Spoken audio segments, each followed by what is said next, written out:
లోని 39వ దినము. నిర్గమకాండసారము దిగువచ్చుట నడిపించుట. నిర్గమకాండము 19వ అధ్యాయము 1 నుండి 25 వచనములు. ప్రార్థన. తండ్రి, నీవు ఏ సమయమందునూ మాకు వేరుగా లేవు కనుక నీకు వందనములు.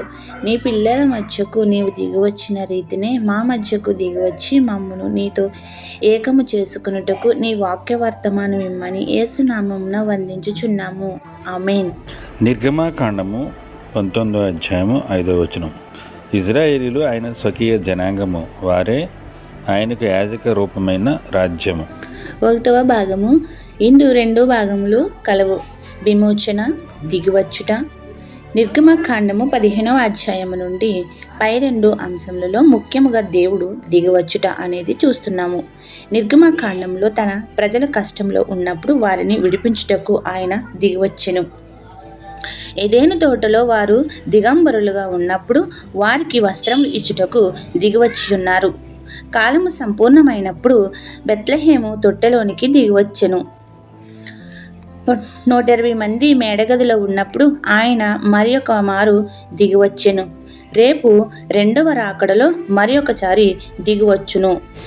ఏదెను దిగివచ్చుట, ఇజ్రాయేలు దిగివచ్చుట, బెత్లెహేము పుట్టుట, 120 మంది దిగివచ్చుట, 2వ రాకడ దిగివచ్చును. 7 ఏండ్ల చివర హర్మగద్దోను యుద్ధము దిగివచ్చును. చివర గోగు మాగోగు యుద్ధము. అప్పుడు ఆయన 7వసారి దిగివచ్చును. రక్తము లేనిదే విమోచన లేనే లేదు గనుక క్రీస్తు యొక్క గొర్రెపిల్ల అనగా రక్తమును వారు గుమ్మపు ద్వారబంధకు పూసుకున్నట్లు మనము మన హృదయములకు విశ్వాసమును రాసుకునవలెను. హెబ్రీయులకు రాసిన పత్రిక 10వ అధ్యాయము 26-29 వచనములు. ఈ రక్తము తొక్కించుట అని అర్థము. హెబ్రీయులకు రాసిన పత్రిక 6వ అధ్యాయము 5 నుండి 6 వచనములు. 2వ భాగము. మోషే యొక్క పిలుపు. మోషే ఐగుప్తుకు వచ్చుట, ఫరోతో కలహమాడుట, ఇజ్రాయేలు బయటకు వచ్చుట. దేవుడు కనబడినది పొద, మోషే హృదయంలో వద. మోషే దేవునితో చెప్పిన సొద, దేవుడు మోషేతో చెప్పినది పద. ఇదంతా నిజమే కదా. అహరోను కర్ర జీవమునకు ముంగుర్తు. అది మాంత్రికుల కర్రలను మృంగివేసెను. ఇది పునరుద్ధానమునకు సూచన. ప్రభువు తన జీవముతో తన మరణమును మృంగివేసెను అన్నది అహరోను కర్రలో చూడగలము. నిర్గమకాండము 7వ అధ్యాయము.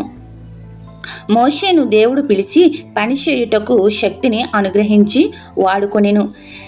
సేవకులు కూడా తాము మట్టి వారమని భావించి సంపూర్ణముగా దేవునిపై ఆధారపడిన ఎడల ఆయన బలముగా వాడుకొనును.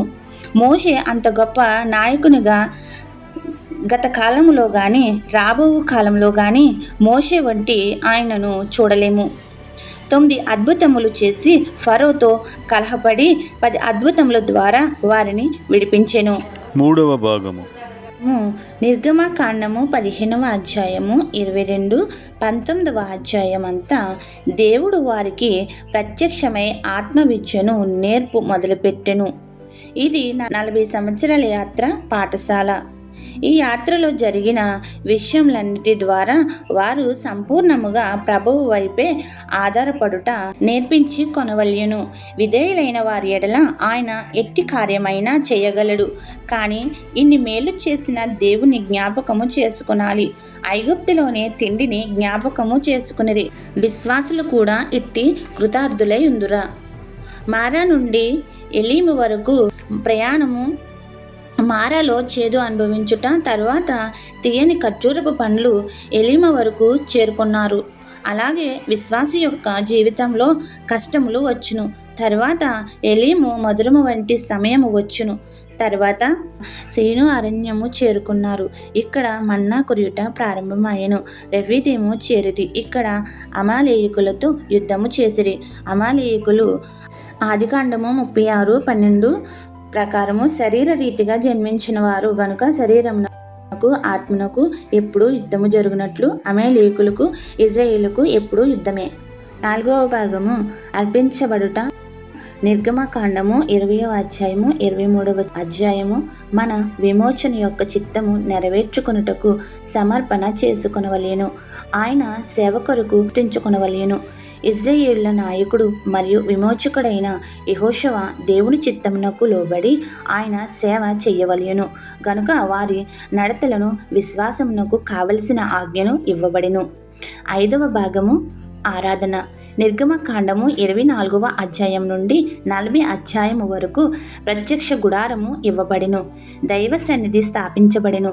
దేవుడే మానవుల మధ్య నివసించుటకు ఏర్పాటు చేసుకొనెను.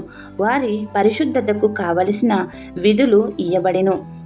దేవాలయమునందు ప్రతి భాగమును ప్రార్థనాపూర్వకముగా నేర్చుకొనవలెను. ప్రభువు మన మధ్య నివసించును. రేపు పరలోకములో ఆయన మనము కలిసియుందుము అనుటకు సూచనై ఉన్నది. దీవెన. అలాగూ నేటి దిన ధ్యానము ద్వారా పెండ్లి కుమారునితో ఐక్యపరచబడి నిత్య సాహసములో ఉండుటకు ఇక్కడే ఆయన మిమ్మును సిద్ధపరచును గాక. ఆమేన్. మన ఆత్మీయ జనకుడు ఫాదర్ ఎం దేవదాస్ అయ్య గారు చెప్పిన ప్రసంగం విన్న విశ్వాసులందరికీ వందన మరణాతులు. ఇట్లు దేవుని సువార్త పరిచర్యలో మీ సహోదరి. ఆమేన్. God bless you. అందరికీ మరణాత.